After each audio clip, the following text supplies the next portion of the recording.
আগ্রাসনের বিরুদ্ধে কথা বলতে গিয়ে আপনারকে হত্যা করা হয়। এখন কেমন আজ পড়বে? আমরা বিগত 16 বছরে আওয়ামী লীগের ছাত্র সংগঠন, ছাত্রলীগের দৌরাত্ম দেখেছি, তাদের নির্যাতন দেখেছি। যেখানে বিশ্ববিদ্যালয়ের ক্যাম্পাস, স্কুল কলেজের ক্যাম্পাসে বিরোধী মত প্রকাশের কোনো সুযোগ ছিল না। নিপীড়ন নির্যাতনে অতিষ্ঠ ছিল বিরোধী মতের ছাত্ররা। আজ 5ই আগস্টের পর এক পরিবর্তিত পরিস্থিতি। আমরা সবাই একটু স্বস্তিতে থাকতে চেয়েছি। বিশ্ববিদ্যালয়ের ক্যাম্পাসের শিক্ষক ছাত্ররা তারা নির্বিঘ্নে ক্লাসে যাবে, ক্লাস থেকে বের হবে, ক্যাম্পাসে অবস্থান করবে। এখন তারা বিশ্ববিদ্যালয়ে এই অবস্থ পরিস্থিতি, এখনো কিন্তু তরুণ টাটকা ছাত্রের লাশ ক্যাম্পাসের মধ্যে পড়ছে, এখনো তারা রক্ত ঝরছে, এখনো তারা রক্তের রামপাড়া বিশ্ববিদ্যালয়ের ক্যাম্পাসের ভিতরে। বন্ধুরা আমার, এখন তো আওয়ামী দোষররা নেই। এখন যারা ক্ষমতায় আছেন তাদেরকে সকল বিরোধী দলীয় যারা গণতন্ত্রের জন্য লড়াই করেছেন তারা সমর্থন করেছে। এখন কেমন আজ পড়বে? গত পরশুদিন রাত্রি 12টার সময় ছাত্রদল নেতা সাম্য রহমান হলের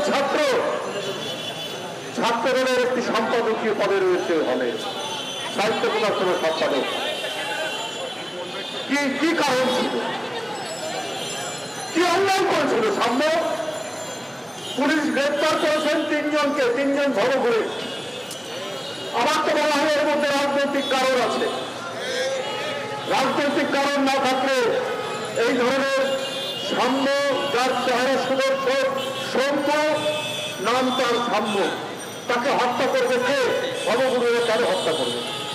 কদিন আগে সে ফেসবুকে একটা পোস্ট দিয়েছে, কারণ শাহবাগে জাতীয় সঙ্গীত বন্ধের জন্য একটা আন্দোলন চলছিল, তার বিরুদ্ধে সে একটা পোস্ট দিয়েছে যে আপনার জাতীয় সঙ্গীতের পক্ষে। এইটাই কি কারণ? আমরা দেখেছি ফাঁসিবাদের আমলে পার্শ্ববর্তী দেশের আগ্রাসনের বিরুদ্ধে, পানি আগ্রাসনের বিরুদ্ধে কথা বলতে গিয়ে আপনারকে হত্যা করা হয়। আজকে জাতীয় সঙ্গীত, জাতীয় পতাকা, 71-এ আমাদের স্বাধীনতার পক্ষে কথা বলতে করে তার জীবন চলে যায়।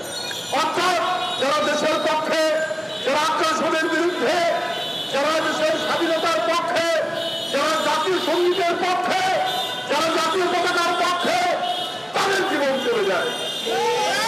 আমি এই জন্যই বলেছি যে নিশ্চয়ই এর পেছনে কোনো রাজনৈতিক কারণ আছে। কারণ সে ফেসবুকে যারা আন্দোলন করছিলেন জাতীয় সঙ্গীত নিষিদ্ধে, তাদের বিরুদ্ধে তার একটা বার্তা ছিল। এটাই কি কারণ? আমি পুলিশ বিভাগকে বলবো ভালো করে খতিয়ে দেখুন। খবরে গ্রেফতার করেছেন মানুষ, কিন্তু সব বিষয় সহজভাবে নয় না। সহজভাবে নিত যদি এই ডিপার্টমেন্টটি সবসময় আপনার সত্য এবং ন্যায় অনুসন্ধান করে যথাযথ ব্যবস্থা নিত, কিন্তু সেইটা তারা নেননি। যেমন আপনার হত্যাকাণ্ডে নেননি, তেমনি আরো ঘটনায় নেননি। আজকে পরিবর্তিত পরিস্থিতি, হাসিনা নেই, দোসররা নেই, রক্তপাত হওয়ার কথা নয়, তারপরও জানুয়ারি মাসে এই বিশ্ববিদ্যালয়ে তোফাজ্জল নামে একজন যুবক, তাকে হত্যা করা হয়েছে। কেন? ক্যাম্পাস হবে শান্তি, ক্যাম্পাসে এখানে থাকবে শান্তির পতাকা, এখানে থাকবে